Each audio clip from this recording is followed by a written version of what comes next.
we're looking at the future of currencies and how that relates to our sharing and collaborations and new economies. And it really comes down to trust. And the bigger issue about trust is, how do we trust? Do we trust one another? Or do we trust our machines and our codes? That's essentially what we're going to be looking at this morning. Also around the other issues of currencies and money and exchange, and it's a big topic. So I'm going to try to stay out of the way as much as I can and let our experts talk to you about it this morning. And to begin, we have Etienne, who will tell us a little bit about the history and why this panel is here this morning. Etienne. Thank you. Hi, everybody. As some of you may know, I'm the WeShare connector for the money topic. So last year, we were organizing two different topics. We had the local money topics, and there was the virtual currency topics. And there are two different subjects, and they speak to different people. And this year, after speaking with Michel Bowens on Skype, we saw a lot of boom of the Ethereum, Bitcoin, Frycoin, Solarcoin, Litecoin emergence. And with Michel, we were thinking like, so Michel from the Peer-to-Peer Foundation, we were thinking like, so we saw this local currency stuff, and there's a rush of virtual currencies coming. So what is the future going to be? Is it techno against human? Is it techno with human? Is it which side is going to win if there's a battle? And what are the currencies that make sense? So that was a proposal of today, not to do the battle, but just to think, to propose, to open the scope and to see what are the different forces playing here on this field. So this is why we have so many different people. And I'm really honored to have Joe as a moderator with our 5 different points of view. And I hope we can cover the topic and see the global picture and get everybody in the subject, because it can be sometimes really complex. Thank you, Etienne. And to begin, you're up first. So if you would like to tell us a little bit about the regional currencies, and especially the Simba project, and how that relates to this topic. Good question. So with Simba, we are creating a regional currency for the region of Paris, Île-de-France. And we, because we see currency as a social agreement, we decided it's going to be guaranteed by humans. It's going to be guaranteed by a governance where anybody can step in and change the rules. But you can't change the rules just by saying, I change the rules. You need to propose, and we need to discuss, do we all agree on this? So we are creating a cooperative where we put the governance in the middle as a key issue for us to decide. But at the same time, we need to define which technology we are going to use for the software. And today it's not decided for us in the Simba if we're going to use a centralized system or if we're going to back it up on some Bitcoin technology or a decentralized cryptocurrency. So it's possible for us to be a mix of both and to take advantage of the human part we decide together, the governance sharing and sharing the responsibility of the rules. But for the technological part, we are open if the technology of crypto is bringing something, and I'm not an expert on this part, it's not really my specialty. We might open to the idea of using it. Okay, very good. Thank you. Thank you. Let's move on to Jem. You come from the world of sustainability, one of your many worlds. And I'm wondering if you could talk to us a little bit about maybe some of the tensions between the communities, the techno community and our community. And what does that mean? What is our? What's versus them? It's a good question. I think I'm an academic now, and so I'm always thinking about, have we defined our terms? And I'm conscious that those of us who are very close to this question already sort of have in our minds assumptions around what is money and currency, what is crypto, what is local currency, and so on. But I thought maybe you'd just say a couple of words on that before then talking about more broadly about how it relates. So this whole field is much more popular now, as Etienne said, because of the growth in all these alternative coins, these cryptographic currencies, the most famous of which is Bitcoin. Probably everyone here has heard of Bitcoin, but just to fill in the gaps, when my university became famous earlier this year for being the world's first public university to accept Bitcoin as payment for fees, and so I got asked a lot about, well, what is Bitcoin? And I realized that perhaps the best way of describing it is to say that it's two different things. Bitcoin, this distributed database or distributed ledger, meaning that computers around the world that download the software are all talking to this one global database. So that's the fascinating innovation technologically, that we can have this ledger that doesn't sit on just one computer, that's maintained by all these computers around the world. It can't be switched off, and it's public, and it's a record of all transactions.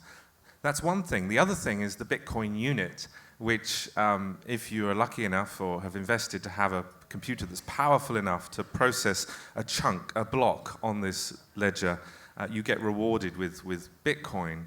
And the speculation around that unit, the fact that people can buy it for national currency, put that up at one point to about $1,300. That made this whole field much more famous, and suddenly we're talking to the masses about currency innovation. So that's Bitcoin. And then the other area, the area that's existed for such a long time, and definitely since the early 80s, in its contemporary form, are local currencies, time banks, mutual credit systems, where people, in the UK it's called local exchange trading systems. And these are a different type of currency. They're very much about empowering the local community, whether that's individuals or businesses. It's about providing them with a new means of exchange within their control to help them unlock their local wealth. And it's that aspect of currency which is more clearly related to what we are gathered to talk about here, which is, we talk about it as sharing, but what we're really doing is talking about how can we have systems to unlock new utility and new wealth from existing assets through digital platforms and so on. And it isn't just the absence of such platforms which prevents us from unlocking that wealth from existing assets. It's also whether we have enough cash or credit or willingness to go into debt. So, for example, if person A, person B, and person C all have a spare room, and they're all in places they all want to visit, but they're all poor, and they don't want to pay a verification fee on Couchsurfing, and they don't want to go into debt on Airbnb, why is it that their ability to share, unlock that value, will be restricted by a lack of cash or credit denominated in the national currency, particularly when their access to that will be mediated by banks and the market economy and the job market. So a lot of people involved in complementary currencies are saying, we need new means to unlock our sharing and exchange capabilities. Hitherto, that world didn't look at this techno world of crypto, and many people have been resistant to it because it seems to come from a very different philosophy. Many people in the last year have decided that's strategically not clever. We need to learn from what's happening with Bitcoin, both as a technology but also as a social phenomenon, and see if we can therefore scale what we're doing, the truly alternative currencies that unlock sharing, and learn from it. So that's where I'm coming from, but you're right, there are tensions. But I mean, maybe someone else can talk about the tensions, because I realize I've been too academic. Well, no, not at all. We'll do a round and come back and just sort of open it up. We're going to move on to Leander, who is trying to unlock some of these problematics with looking at the stakeholders. Okay, maybe you could say something about the stakeholders and the public institutions' involvement in this. Yeah, and that is really a rather recent phenomenon. I had a little blips in history, but I'm working for the New Economics Foundation in London, and we are part of a big EU project at the moment, subsidized by all things from the European Regional Development Fund. So that is kind of bringing the development idea back into the domestic realm, and they're actually looking at how these complementary currencies can actually be a useful tool for their policy delivery. And that would not have gelled if we would have just banked on about one currency, or saying you all have to use Bitcoin now for your budgets and everything, or if we, as people tried before, we're banging on about the LED systems or time banking. Some of these have already gotten the recognition of the public sector. Time banks in the UK, time banks in the USA have a quite solid status, and many institutions from the third sector and the private sector and the public sector are already collaborating to use these currencies, particularly in the social integration field. But now our project is really spanning all the different currency ideas and really showing how different currencies can express different values that basically you could not buy for money. So at the moment we have the city of Amsterdam using a time currency to integrate the citizens in a quite deprived neighborhood in East Amsterdam. We have the city of London, not the city of London in the center, we have a borough in London, the council there, seeing from the Brixton pound experience how a local currency that is geared for local businesses can actually enhance the identity and the communal spirit in that neighborhood. We have the city of Nantes now in France, who's doing a currency that is very different. Again, it's purely business to business and tries to help local and small businesses with their liquidity problems.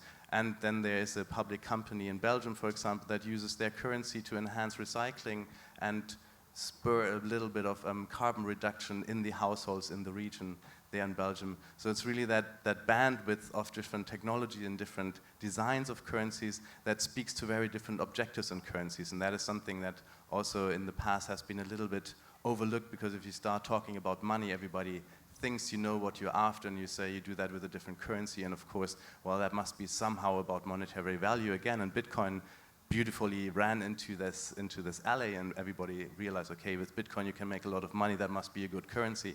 But in matter of fact is that many different currencies are actually speaking to very different goals and different objectives, and the impact assessment of these different currencies in their specific goals is something that we're also now getting a little bit more savvy with, and some academic institutions like GEMS University are also stepping into that and saying, look, there is a huge, vast field of experience and pilots and well, different modes of working there that needs to be understood better to then be designed and operating much more sustainable in the future. I'll leave it there for now. Yeah, great, thank you. You bring up a very interesting point about how currencies could actually create communities. And it's a deeper issue, is what are the underlying values that those currencies are based on? So I'm going to ask Primavera to speak a little bit on the values and maybe the systems of governance of currencies. Yeah, so I'm Primavera De Filippi, and so I'm a legal researcher at Harvard, but I'm also working on this European project, which aims to identify ways to evaluate and to compare value in the context of common-based peer production. And so basically, we encounter two main problems. One is that common-based peer production, we need to consider different systems of values. So we have the standard utility value, which is to some extent objectively quantifiable, and which basically describe the utility that can be extracted from those commons. And then we have the more social or more emotional value, which essentially derives from the social interaction or from the social capital that can be built when people are actually contributing to the commons production. And then we have the much more difficult one, which is the ideological values, which are actually driving those commons, which are essentially the notion of freedom or autonomy or cooperation in general. And those are actually really difficult to quantify in standard economic terms. And so another big problem with common-based peer production is that it operates outside of the market economy. So the production is essentially driven by voluntary contribution of individual operating outside of any hierarchical structure, and which are not driven by like price-setting mechanism. And also in particular in the context of information commons, then the output of production is also no longer a scarce or a rival resources, but is completely, it is a resource that can be shared and it's essentially abundant. And so the standard mechanism of supply and demand does not really apply anymore. And we are moving to some extent away from the basic market mechanism, which is based on scarcity and exchange, moving towards a defense system, which is more based on the concept of abundance and sharing. Now, the main problem with that is that because we can no longer rely on the standard market mechanism, then we also can no longer rely on price as the universal indicator of value. And so what we're trying to figure out in this project is how can we actually transpose this really useful function that money has, which is this common denominator, which allows us to evaluate value of products and to compare them amongst each other. And this is a function that could actually be really valuable to transpose also in the context of common-based peer production in order to some extent be able to compare and evaluate the value produced by different communities which are not operating in the market economy. And so in order to do that, we've been trying to playing around the concept of common-based cryptocurrencies. And the idea is to rely on the technology of the blockchain, the cryptographic ledger, and try to see how we can use it no longer to create a system of currency, but rather an alternative system, which is perhaps a mixture of reputation system or credit system, or we still are trying to figure it out. But the idea is how can we actually create an alternative universal indicator of value that will be much more suitable for the commons than the standard market price mechanism. And to conclude, just one thing, there is a critical issue that we actually stumbled upon when we were trying to identify how we could actually proceed with this, which is the question whether it is actually possible to transpose the social values and the ideological values that are driving the common-based peer production without, so if we transpose those into utilitarian terms or into like some kind of not monetary value but an actual indicator of value, then aren't we incurring the risk of, to some extent, distorting or lessening those values, or eventually even to just like disrupt the whole system of common-based peer production, which is born and which was never meant to actually accumulate value, or like, which basically was driven by very different motivation from the market motivation. And so we're trying to figure out whether creating this new tool, which will provide a similar system as the price system, might not eventually disrupt the system as a whole. Well, thank you. There's lots to digest there. And I'll ask Jean-François maybe to help us out. Primavera was talking a lot about the values. What about wealth? How does wealth figure into maybe a post-monetary system? And do we need to encode any of these mechanisms, or is there a mechanism for wealth creation and exchange?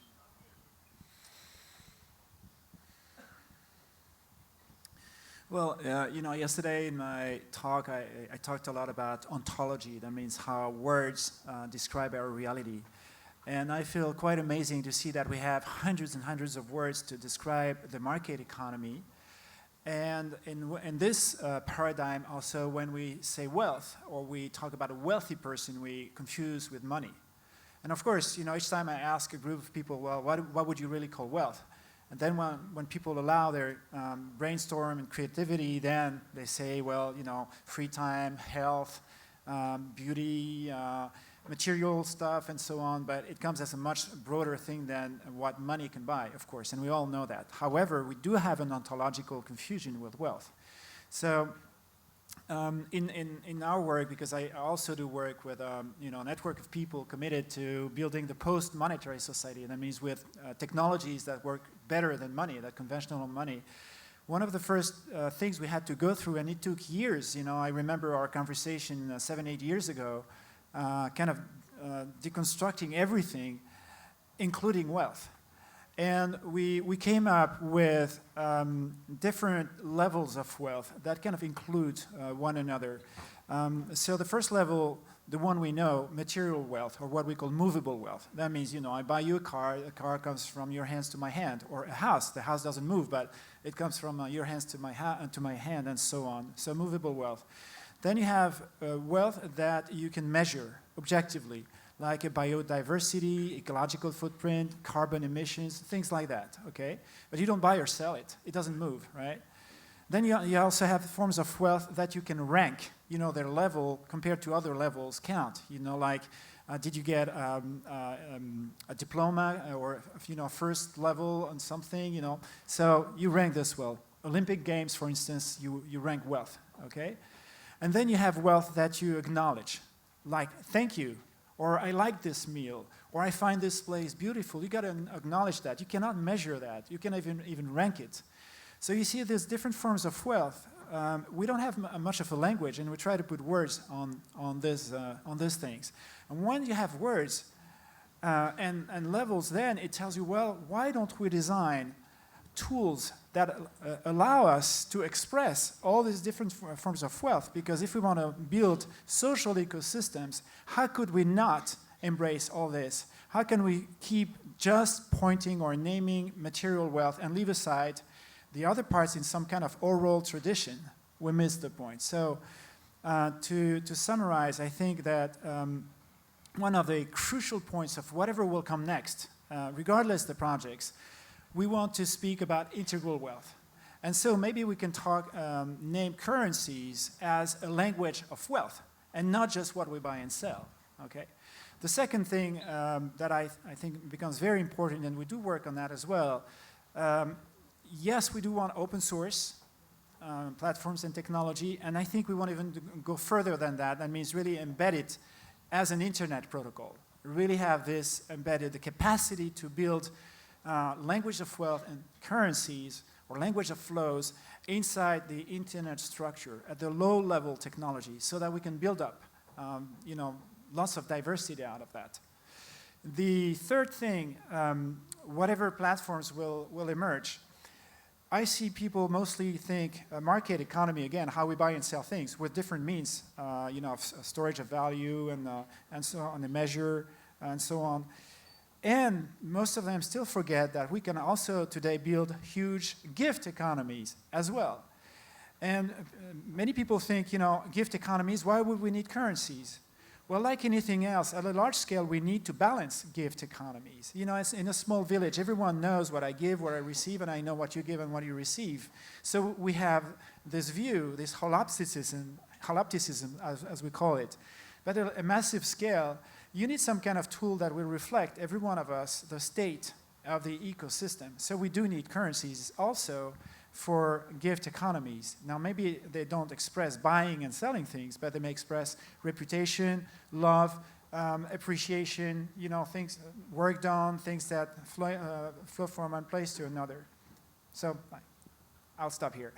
No, that's fascinating. It's great. I just want to throw out a question to anyone on our panel, and I'm thinking around the issue of flow. Okay, how do we get out of the bind of hoarding to one of not only sharing, but of continual exchange, so that we have a flourishing? Etienne?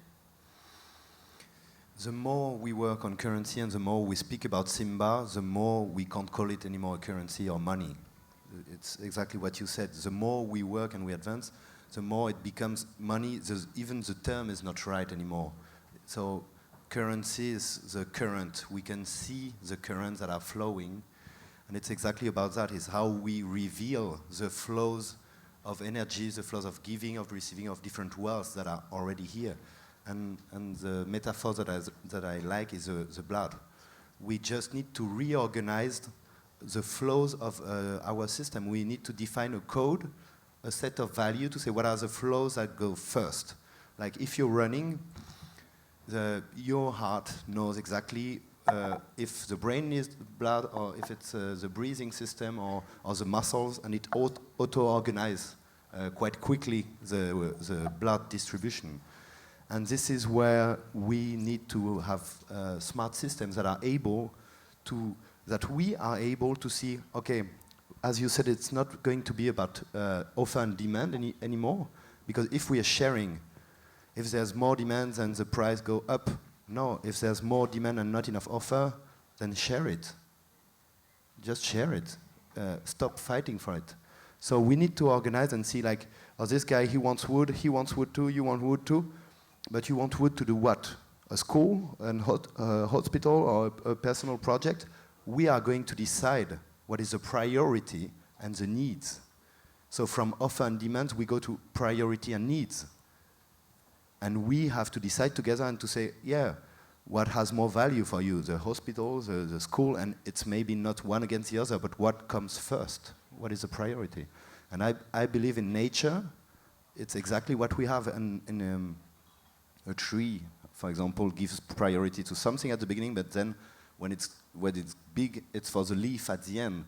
So the growth from the beginning is not the same as the growth at the end. So we need to find a dynamic system in order to see the flows and choose the priorities for the flows and be aware of what we are choosing and be able to give our needs and collective decision. Great. Thank you. Leander, you wanted to add something? Yeah, just maybe on a more practical level, because we often get these questions from a whole lot of people and communities from around Europe saying, okay, we want to start our own currency. How do we do it? What is the most important thing? Should I use this currency or that currency and that software? And in the end, focusing on the flows and focusing on the people and the exchanges you want to do, I often go to say that actually stop thinking about your currency, start thinking with your objectives. And then there's a whole range of things that you need to consider first. And if you talk about software, it's often the case that the marketplace is actually what is more needed to be really elaborate and well designed. The currency that just accounts for what happens in the marketplace is of course very important, and currencies are a super strong tool, but you will never build a house just by a hammer. You need a whole suite of things around that, and often currencies seem to fail because they really only focus about that one currency, and stemming from this old monetary thinking, you go, okay, we make some currency, that means we make money and we throw out the money and something will happen, right? And with complementary currencies where the usage of that is totally voluntary, you'll have to do a whole lot of other things, and you have to be actually a matchmaker and a facilitator and a community builder to get that going. And that is the learning that we see all around the world. And it's not, well, in relation to the Bitcoin local currency discussion, that also then has the reflection that I haven't seen any local community that would have succeeded if they had Bitcoin as the technology to operate the currency on. And on the same, on the opposite side, the possibilities that Bitcoin offer don't really necessarily gel with what people need and want. Bitcoin is one currency and it's one pilot, it's one experiment that is great to show a few things, but all these learnings have to be reintegrated to actually build whole systems of wealth, of community, of collaborating in some way. And it's not about the currency particularly that you use or the name of the currency, it's really what you do with that currency, and we'll have a little perk on that later. Yeah, okay.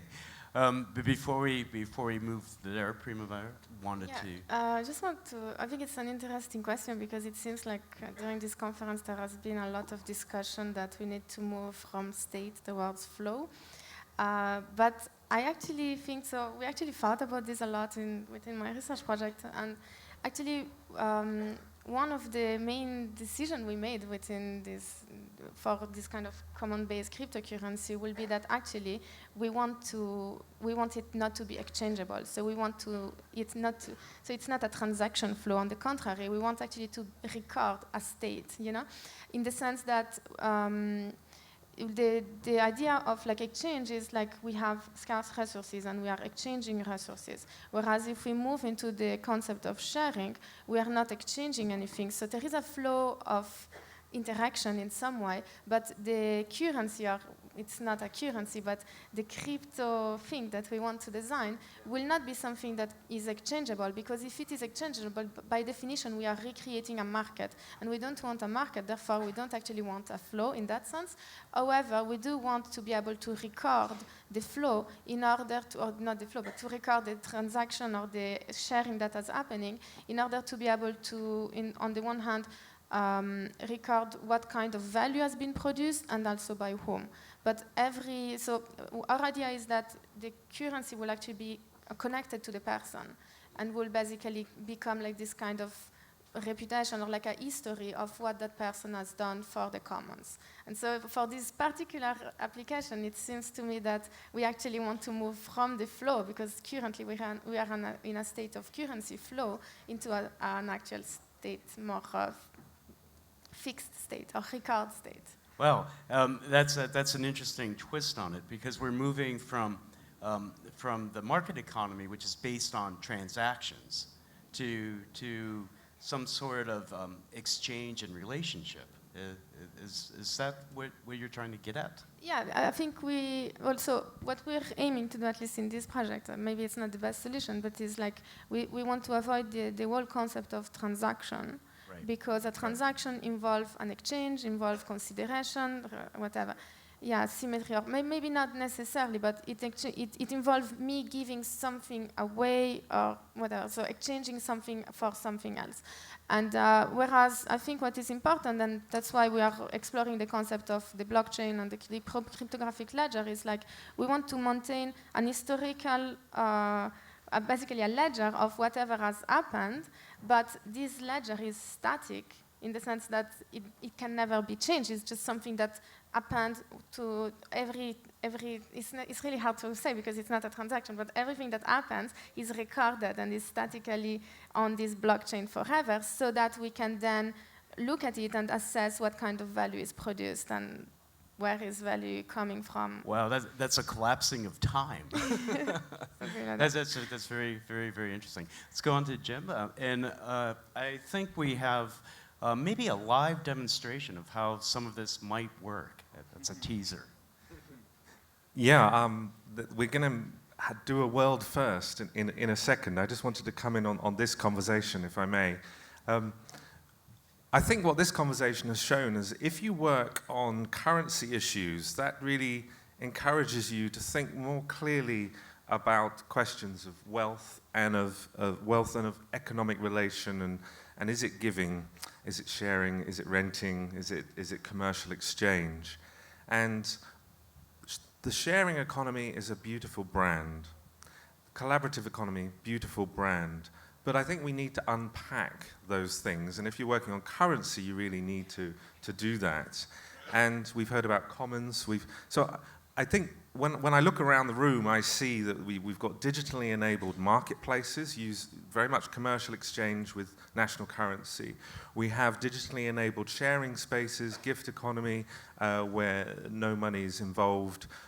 With some, they have their own currency, their own metric. In others, they have a different business model, where they basically sell other products to the users.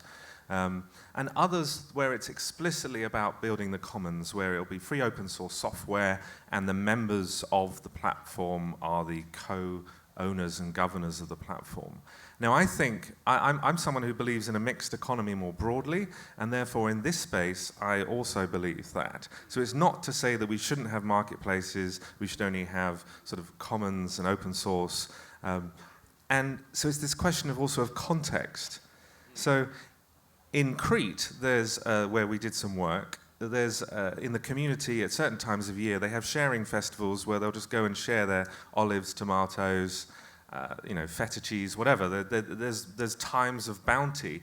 And so introducing a sharing platform in that context with a metric or a time bank or whatever can corrode that natural sharing and giving.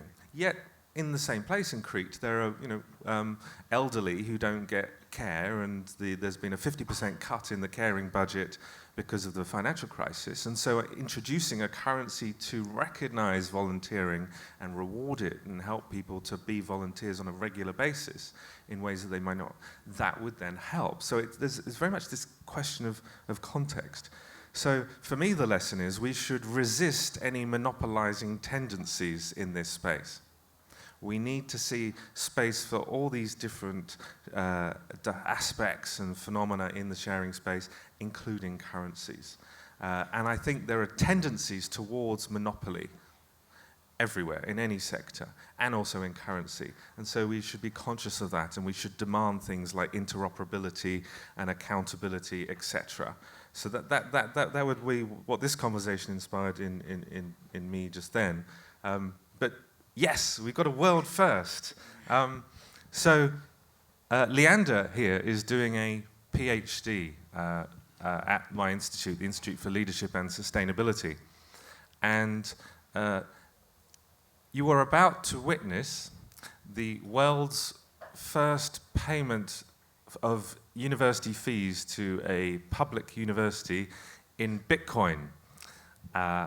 And so this also shows that, I'm not a massive advocate of Bitcoin, but I think we can learn so much from it, and there's no better way of learning than actually trying to engage and experiment yourself.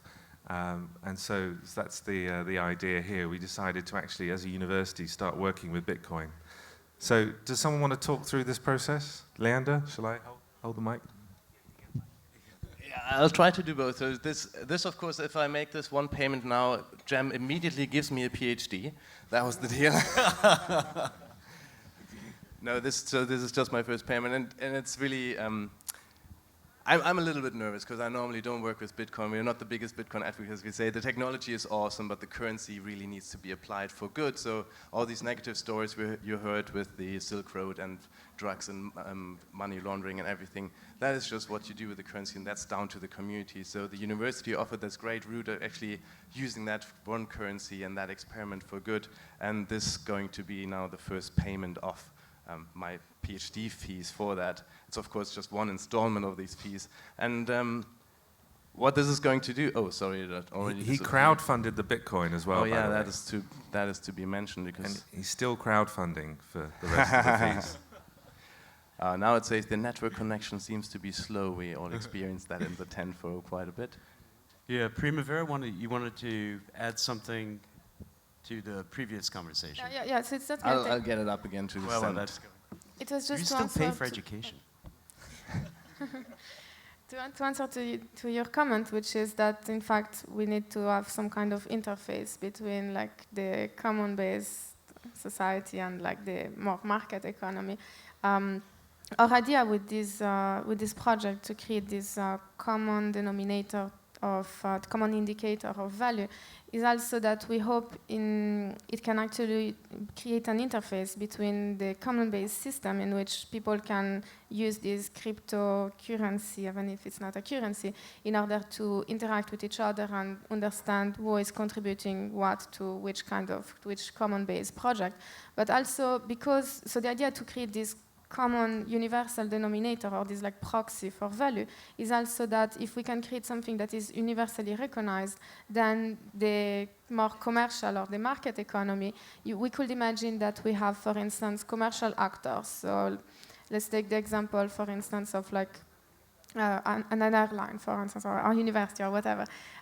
So even though it's a commercial actor that normally just operates on the market economy, might also recognize that there is value in people contributing to the commons. And for instance, if you come to me and if you're just a normal person, or if you're not part of this common-based cryptocurrency system, then I will just sell you my products for the standard price. Whereas I could also decide to contribute in some way to the commons by simply rewarding people that are contributing to the commons.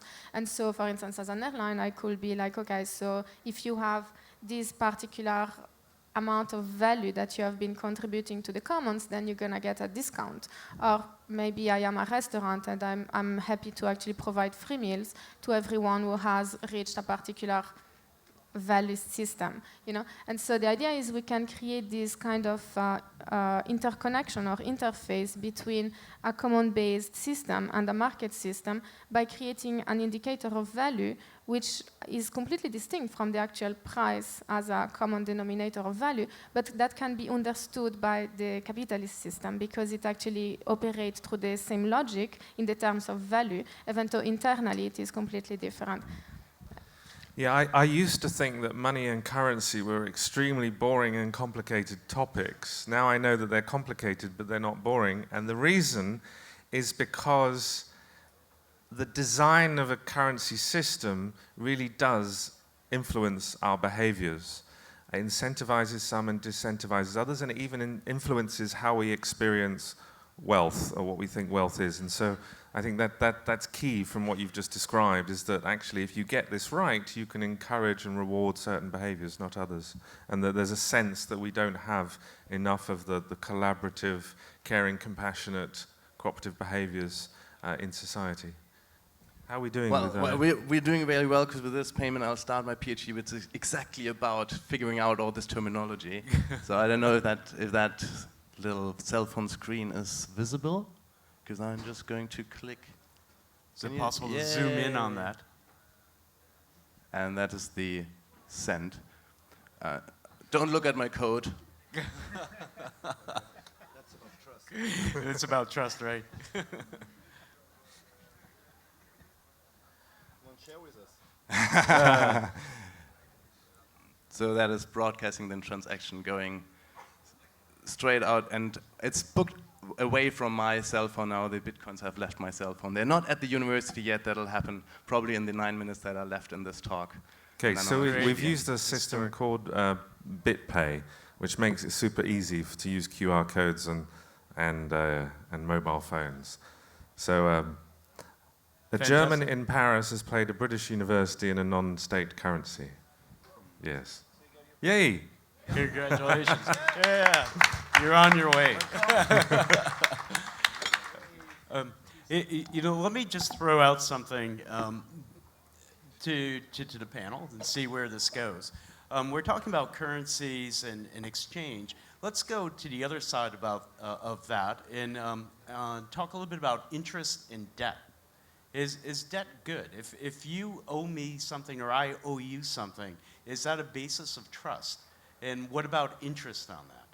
And money creation? That's a whole lot to ask, but just some brief thoughts on those.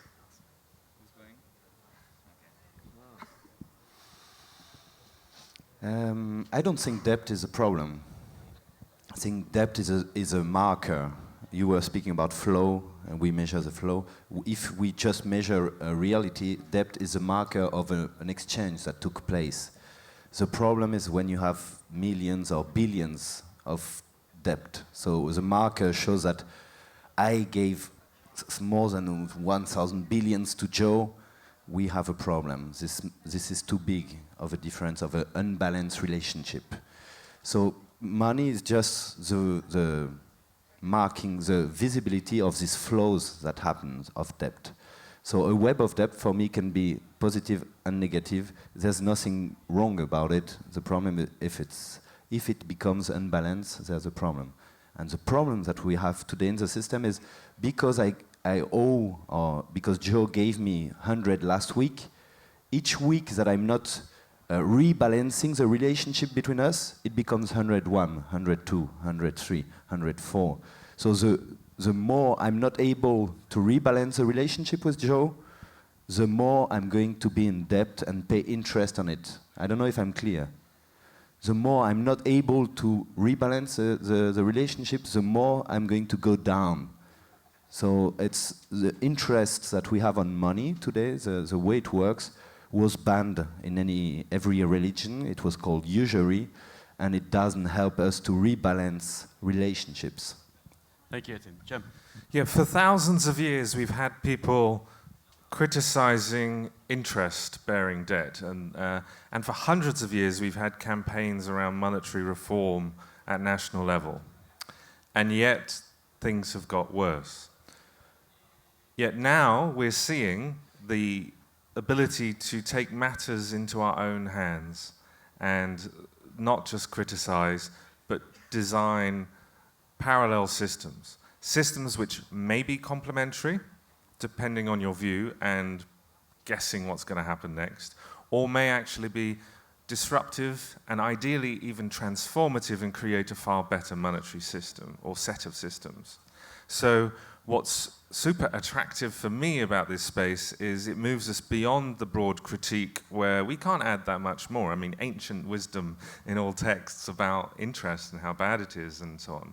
It actually moves us into a space of where we can sense that we can do something about it. So it falls on us to actually be informed by all that history and not just sort of think that we're all so cool because this all sounds so new, and not actually bring that historical and deeper analysis into our conscious decision making, our design thinking. How are we going to design these platforms and these currencies to enable the kind of behaviors that we want from ourselves and future generations?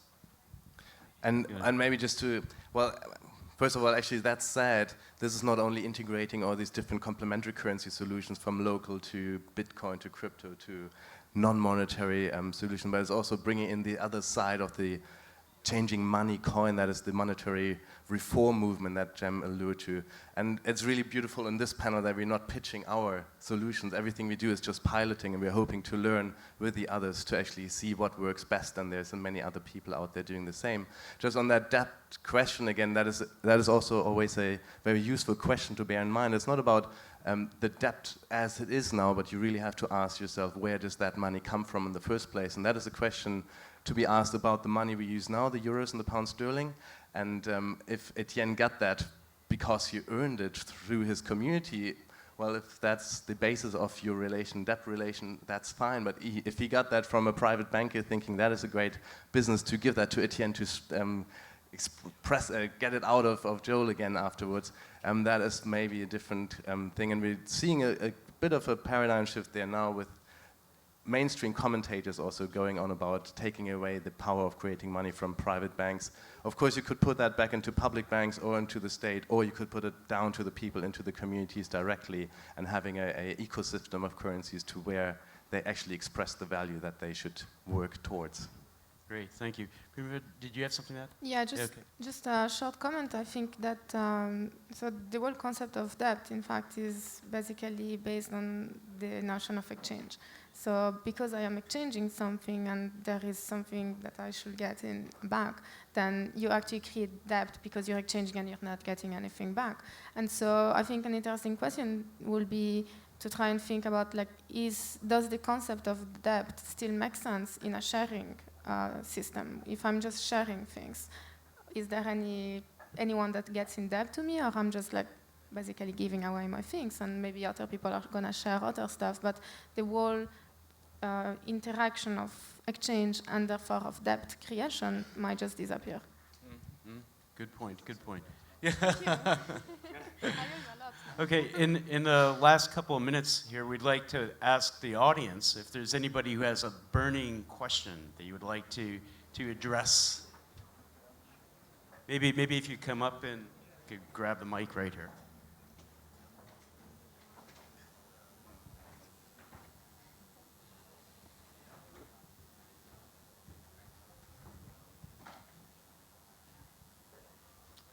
Hi, so I want to thank the panelists. It's been an amazing panel, great way to start the third day.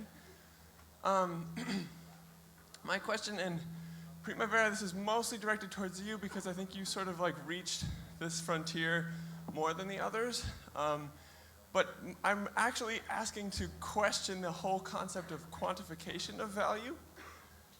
Now, it makes sense historically that it's an easy way to contain and transport information in a simple manner, but now that we have the internet, we have a system like couchsurfing, which is an entirely qualitative economy that may be the largest gift economy in the history of humanity. So, given all that we know about how quantifying value can distort, disrupt, hide like negative externalities from the price, anyway, what do you think about the idea of a qualitative economy? Thank you, good question. Who would like to handle that? Okay. Thank you. Yes, I think we have lots of space now to invent massive gift economies where we don't necessarily just exchange. Like I give you something at the condition that you give me something back. I may just give something because I enjoy the act of kindness and I know that something may come back to me from another place, from another time, from another person. So I really think we should value very much those platforms that enable massive gift economies in which we don't need to put numeric value on something like measuring value, but more like acknowledging the value of wealth that we see. So hence the difference or the ontology that we need for wealth. And I'd like to finish with a question of language because I see lots of organizations who want to do new things and they say, well, what business model will we have?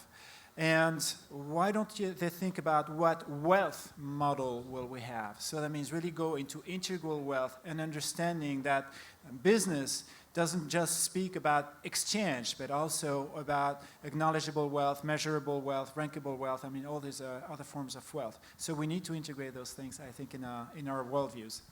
Yeah. Good. We have time for one more question, or do you want to make a comment? No. We have time for another question. So since we see that so many different projects work with this topic, different currency, different systems, so how can we make it easy for people to participate in 15 different currency systems? So there are no technical obstacles and social obstacles, just in daily life we use 15, 20 different currencies. Good question. I think we're building pieces of the puzzle, and each of us is building pieces. And some people are quite expert on the technology, some people are expert on other stuff, and we need to combine.